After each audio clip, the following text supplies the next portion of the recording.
Welcome back to Wired to be Rich, everybody. As you know, I'm your host, Manda Lea. And if you're new here, thank you so much for tuning in. As always, I promise you will not regret it, y'all. We talk about everything on this platform from wealth mindset shifting, manifestation, leveling up your self-concept, living an abundant life, healing your patterns, and becoming the version of yourself you actually want to be in real time. And if you're a returning listener, thank you so much for being here and continuing to grow with me. This platform is taking off in ways I genuinely never imagined, y'all. The feedback that I'm getting on my social media is like the engagement. I am so appreciative of all of you engaging with me, telling me you love the content, asking when the next episode is going to air. I mean, it really warms my spirits. And I'm so grateful for every single one of you who keep showing up. Today's episode is going to be about one of the highest forms of wealth and currency that exists. And that is self-love, y'all. Recently, I had what felt like an overnight moment where everything just clicked for me. It was like my whole life zoomed out and I finally saw the pattern, y'all. And I realized that this entire time I was attracting men with huge egos, friends with deep insecurities, people who were competitive, chaotic, always trying to one-up someone, or just flat out draining, right? Their energy was draining because my ego was operating at full speed too, the whole time. I was functioning from my core wounds, not my core worth. In every relationship or friendship I called in before, this level of awareness was just a mirror, showing me every area where I felt inadequate or ungrounded within myself. So today, we're going to get into femininity, what it really looks like, what it feels like, and how to water yourself in ways that no friend, job, or man ever could. We're going to talk about how setting your ego to the side, not killing it, but taming it and partnering with it is the key that opens every door you're trying to manifest, whether it's career, wealth, love, peace, or alignment. Whatever it is you're calling in, y'all, your feminine era is the bridge. So let's get right into it. She's not just a podcast host. She's a movement. Manda Lea is teaching people how to break cycles and build real wealth, mentally, financially, and spiritually. People all over the world are waking up to her message. Wired to be Rich isn't just a podcast. It's a mindset shift. She makes you believe again in yourself, in your power, and your ability to actually have the life you always known was meant for you. Hi, everyone. I'm Manda Lea, entrepreneur, speaker, and founder of Balance and Destiny, and this is Wired to be Rich. Okay, everybody. So a lot of people that I've realized, we spend our entire lives saying that the ego is the enemy. I know a lot of y'all have probably heard that. It's like some big social media thing where like people are like, kill your ego, kill your ego. But that's not actually true, y'all. The ego is your friend, but it's the friend who always, like the friend that is always on edge, if you want to say, always anticipating danger and always trying to protect you in ways that sometimes keep you small. Your true self is the part of you that knows you're enough and that trusts your intuition and that doesn't need to prove anything. Your ego self is the part that wants reassurance, it wants certainty, and wants to be chosen and wants to avoid feeling the pain that you felt before, right? So when people don't understand the difference between those two versions of themselves, they end up living from a place of fear and calling it personality, or that's just how they are. That's why you see the same emotional patterns repeat in people's lives over and over again in some capacity. You meet someone new and you think they're different, right? Everything feels great, but within a few months, the same wound is triggered. The same insecurity flares up. The same arguments show up in some capacity, and the same emotional cycle repeats. And instead of asking why this keeps happening internally, most people jump straight into narratives like, well, they're going to regret losing me, or I always attract people who aren't ready. It's like, like without ever taking a moment to ask the deeper question, which is, why am I aligned with these people in the first place? Because if you keep meeting the same personality in different bodies, something about your emotional state, your nervous system, or your internal dialogue is resonating with that pattern. It doesn't mean that you act like them, but a part of you mirrors what they're operating from, which is why the alignment exists, period. So this is why so many people feel anxious in relationships. The body has stored experiences it never processed, so it responds to new connections with old fear. The ego steps in and tries to manage everything by scanning for danger, avoiding vulnerability, or chasing validation. That is why people become lust driven. I know y'all have y'all ever seen or experienced a lustful man, or people that are attention driven? They're constantly chasing the next accolade or constantly looking for emotional comfort outside of themselves. The ego is built to sustain your entire identity.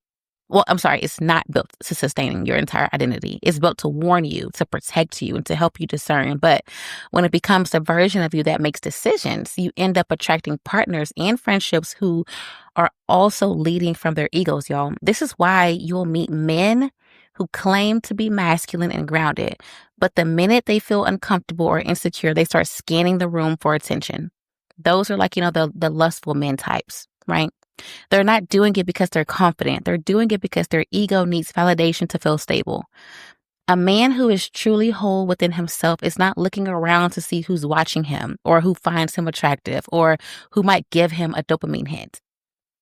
A man who is solid in his identity doesn't need anyone in the room to confirm he is. And the same is true for women. A woman who goes out and becomes energized by male attention isn't actually empowered. She's emotionally dependent on external validation because she hasn't fully built internal validation yet.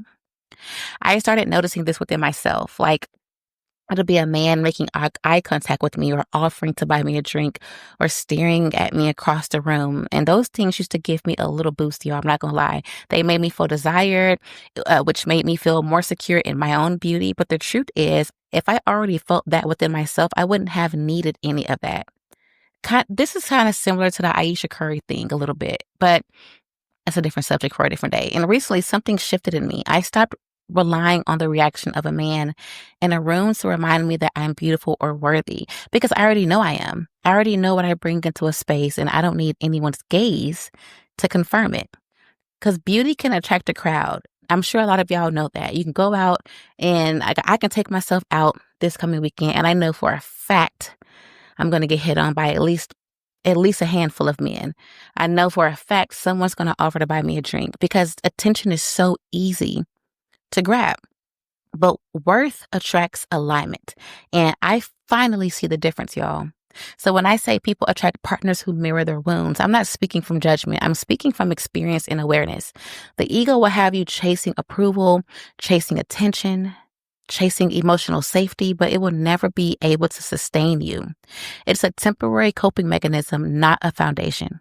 Because true self-worth, genuine peace, and real self-love come from the part of you that doesn't need to be chosen to feel valuable. And that's the version of you that builds healthy relationships, aligned connections, and a life that reflects your real identity and not your wounds. Now, for a long time, I misunderstood what femininity really was. Especially living in society, in today's society where everything is online. Everyone is throwing out their opinions and having panels and discussions about genders and race and all the things. So I thought being feminine meant being passive or going with the flow, right? Keeping the quote unquote peace or softening in ways that made me feel smaller. I associated femininity with being agreeable or quiet at one point, or like staying calm even when something felt really wrong inside, like just being super controlled, robotic even. And because of that, I saw femininity as something powerless, something that required me to shrink or betray myself or tolerate things that didn't align with who I really was. But the more that I've grown and the more honest that I've been with myself, the more I've realized that femininity isn't about softness the way that society teaches you or frames it. Femininity is about regulation, y'all. It's about clarity. It's about emotional maturity on a level that most people never access. Real feminine energy is the version of you that knows how to respond instead of react. I'm learning that. It's the part of you that doesn't need to raise your voice to set a boundary because the boundary is rooted in self-respect, not fear. It's a part of you that doesn't argue for validation or fight to be understood because your truth isn't dependent on someone else's comprehension. It's knowing how to walk away without swinging, without performing, or without needing to prove a point. Feminine energy is not weak at all. It is controlled strength. It is the ability to feel your emotions without letting them drag you into impulsive decisions. It's the ability to see a situation clearly because you're anchored in yourself, not in your ego. And when I finally understood that, and even by understanding, I mean like the last couple of weeks, but I still get tested. I'm being tested now, but I can see myself growing. I'm not the same girl that I was just a year ago. So when I say I finally understood that something shifted in me, I really mean that. I realized that the most feminine version of myself wasn't the girl who stayed quiet to avoid conflict or softened myself to keep someone comfortable or feeling more masculine. It was the woman who was grounded, present, and self-aware enough to know when something didn't feel aligned. It's the version of me who could regulate my own nervous system when someone else was dysregulated. It's the version of myself who could respond calmly because my peace wasn't dependent on another person's behavior, right? That is called detachment. And that's when I understood that femininity isn't an aesthetic or a performance that people try to like tell you to do. It's an internal state. You just are. It's a way of life. Being feminine in its real form means being connected to your intuition, ladies, your emotional intelligence, okay, and your truth. Don't gaslight yourself. It means not needing to chase, not needing to pressure yourself, and not needing to force outcomes because you trust yourself enough to let things go and let things unfold in a way that it's meant to. As I always say, c'est la vie, right? It means understanding that your value is so deep that you don't have to beg for emotional security from anyone. Just walk away, ladies. And I know it's easier said than done, but honestly, sometimes you really do just have to dip. It means knowing that you're allowed to take up space in a room without being loud or allowed to have boundaries without being aggressive. In other words, real femininity is not about acting like anything. It's about being fully, clearly, and intentionally. This realization changed how I see myself too, how I move in relationships, and how I show up in every area of my life. I'm learning to just stop performing and pretending and stop shrinking myself. And what replaced all of that was a groundedness that made me feel more powerful than I ever did when I was operating from my ego. Feminine energy isn't fragile. It's the most stabilized, intuitive, magnetic version of you. Ladies, like I'm telling you, when you really tap into it, you glow. People see how soft you are. I literally, the past couple of weeks, people have been messaging me or stopping me on the street when I'm doing my walks and saying, "Oh, you're glowing. Oh, you look so beautiful. You look so happy. What's your secret?" Like people have been stopping me a lot more lately because they can see it, right? That version of femininity doesn't need to react because she already knows who she is. Now, when someone else's ego is loud, when they're defensive, dismissive, reactive, controlling, or constantly trying to posture themselves as right or pretend that they don't care, it's almost impossible not to feel activated unless you're really anchored within yourself. And this is the part that most people avoid admitting because it's so much easier to say, well, they triggered me than it is to say they poked an unhealed part of me that I didn't even realize was still running the show. What I had to face is that when someone is operating from their ego, it naturally calls your own ego to the front because ego responds to ego. It's two fearful versions of two people trying to protect themselves from the same emotional threats without even realizing it, y'all. It's like you're on autopilot and you're just in protect mode because you don't want to feel pain anymore.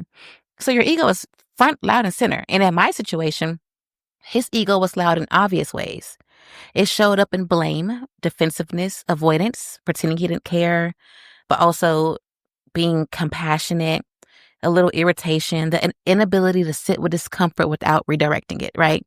His ego needed control, validation, or reassurance, or power to feel safe. And that's for most men. I'm not even saying him specifically. Most men operate like this, especially when they're wounded. But what was harder to admit was that my ego was operating too, just not in ways that other people could like see, not in like the ways that men do. My ego didn't show up as like full on aggression, crazy attitudes. It showed up as tension, overthinking, hypervigilance, expectations, unmet expectations, unsaid expectations, and needing emotional clarity just to feel okay. Very emotional, right? His ego was external, as most men are, but as women, ours is more internal. But at the root, both of us were operating from the same place, fear. Both of us had fears of something, whether it was abandonment, being unheard, being unseen, whatever it was, the core root of it all was fear.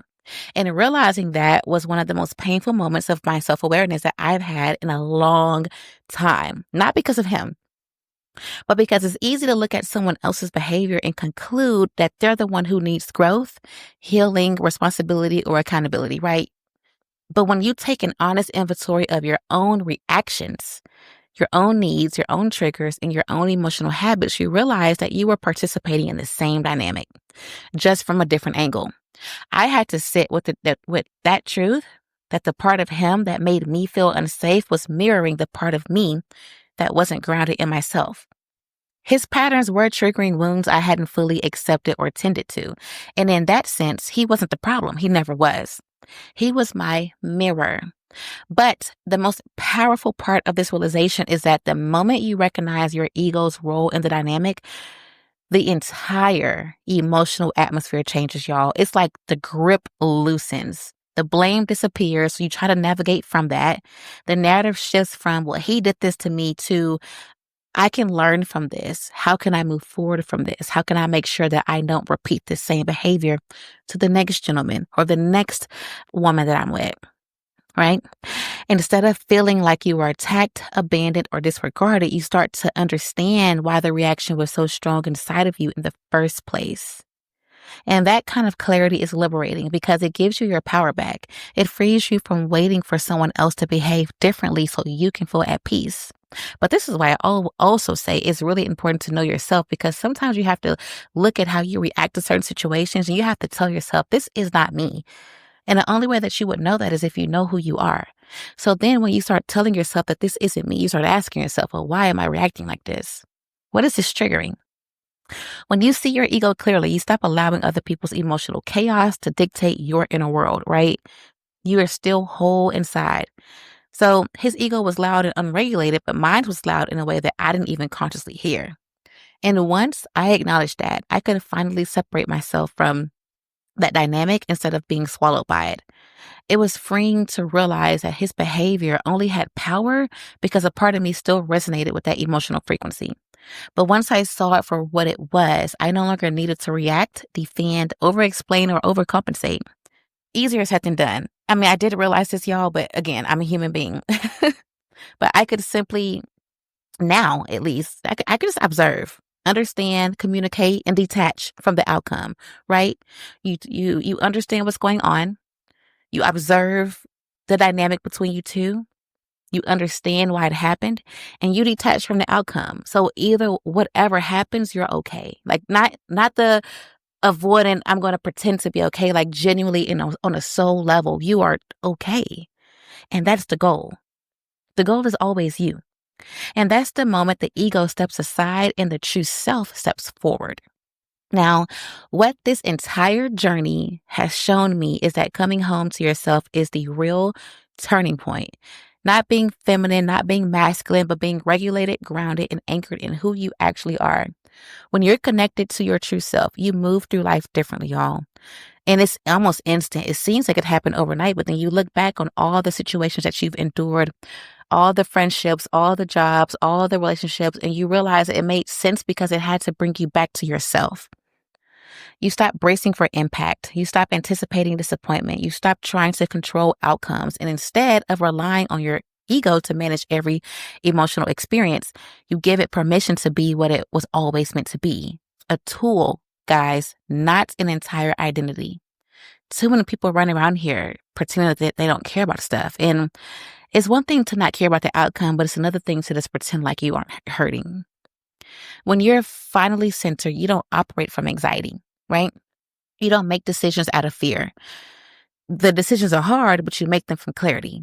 So you don't feel bad. You don't chase validation or approval or attention. You're not trying to force chemistry or force timing or force opportunities or even force connections, because your sense of self isn't dependent on who chooses you, who compliments you, who validates you, or who pays attention to you. Your worth stops being conditional because your peace stops being fragile also, and your identity stops being something you outsource to every relationship that you're in. Don't lose yourself. And this shift is gendered, y'all. It's human. Men feel it, women feel it, everybody does. Everybody knows what it's like to be out of alignment. Everybody knows what it's like to attract people who reflect your insecurities back at you. Everybody knows what it's like to stay in cycles that mirror your wounds more than your worth. And the truth is, a lot of people in my life, whether we're talking partners, friends, coworkers, for the most part, were simply reflecting parts of me that I hadn't addressed yet, the good and the bad. They were competitive because I was operating from comparison on some level. A part of me was living through life comparing myself. They were insecure because I wasn't grounded on some level. They were reactive because I was internally tense. They needed validation because I was still feeding off of it too. It wasn't intentional. It was just energetic matching. But when you come home to yourself, that matching stops. You no longer resonate with people who need to one up others to feel confident about themselves and who they are. You no longer connect with people who thrive on chaos, insecurity, jealousy, or emotional games. You no longer attract jobs, relationships, or friendships that drain your spirit. Your entire environment shifts, not because you demanded it, but because you evolved out of the frequency that kept calling those experiences in. And I've been noticing that personally in my body first. One thing I haven't been doing lately is stress eating, y'all. I think it's been like almost 2 weeks that I ate super late. Even when I've gone out, I haven't been overthinking every single conversation I have with people. I'm not walking into rooms like, oh, I hope I look good. I hope I don't look crazy. Like I don't care anymore. I'm regulated. My mood has been steady. My mind has been calmer. I feel more feminine. I've been moving slower, taking deeper breaths, letting myself feel things instead of hyper analyzing them. And that inner peace naturally changed the way that I respond to the world now, because I'm not gripping anything or rushing anything. I'm not trying to predict every outcome before it happens either. I'm not trying to convince anyone of anything. I'm just living my life raw, y'all. I just am. And that alone has been enough, because this is what real manifestation looks like in real time. This is how people you see, they're getting everything that they want. It's not, I need this to happen so I can feel whole. It's, I'm already aligned with who I am, and the things that are meant for me will align with me too. So when your sense of self is solid, you attract people whose sense of self is also solid. When your energy is regulated, you attract relationships that also feel regulated. And I want to make this very clear when I say this. Like attracts like. If you are someone that is actually grounded and regulated in yourself, you're going to meet somebody else who's irregulated. Their energy is all over the place, and you're not going to connect with them because you're going to see that y'all have nothing in common. Imagine yourself sitting at a bar and you're super calm, and then the person next to you is just constantly fidgeting. You're going to be like, you know what? It's going to make you a little bit like, I don't really know, because there won't be an energetic match. So like attracts like. When you're no longer emotionally starving, you stop attracting people who feed off of emotional starvation. You pull in aligned partners, aligned friendships, aligned opportunities, not because you're trying to manifest them, but because your identity finally matches the life that you want. Coming home to yourself isn't about being soft. It isn't about being stoic either. It isn't even about being dominant or submissive, right? Those are human definitions that we've given to people. It's about being present in the body, aligned with your truth, and operating from the self that isn't threatened by life anymore. And once you truly get to that place, literally everything shifts. You're not scared anymore. You're not embarrassed. You're not defensive. You're like, hey, c'est la vie. But I'm going to wrap this up today, y'all. I am getting tired. I had a very long weekend, but I do want to thank you for tuning in to another episode of Wired to Be Rich. I love this one specifically. It piggybacked off last week's episode when I went to Chicago and I met that man who considered himself a monk, super successful millionaire, but he talked about ego and how we have to be able to work with it. not against it. So if you haven't listened to that episode, definitely go back and do it. That one was really cool. I partied with a bunch of millionaires that weekend. I felt like I was just out of this world. It was crazy. If this conversation hit you, I want you to sit with it. Let it settle. Let it challenge you. Let it call you back to yourself in ways that you've avoided for years. Because the moment you start seeing your ego clearly, without shaming it, without fighting it, you unlock a completely different version of your life. You stop reacting from fear, stop chasing validation, and start moving in a way that makes alignment natural instead of effortful. This is how your manifestations shift from something that you're begging for to something that you're embodying. So if today's episode opened up in you, again, share it with someone you love, someone who's growing with you, or someone who needs this level of clarity. And if you want to go deeper, connect with me anytime. My inbox is open at info@balancedestiny.com. And you can find me on IG at ForbesManda_ for more conversations, updates, and real-time insights. I will also tag those in the show notes below. But of course, I appreciate you for being here again, for choosing growth, and for choosing yourself. I will see you in the next episode. Until then, stay aligned, stay self-aware, and stay rich in every way that actually matters. Bye.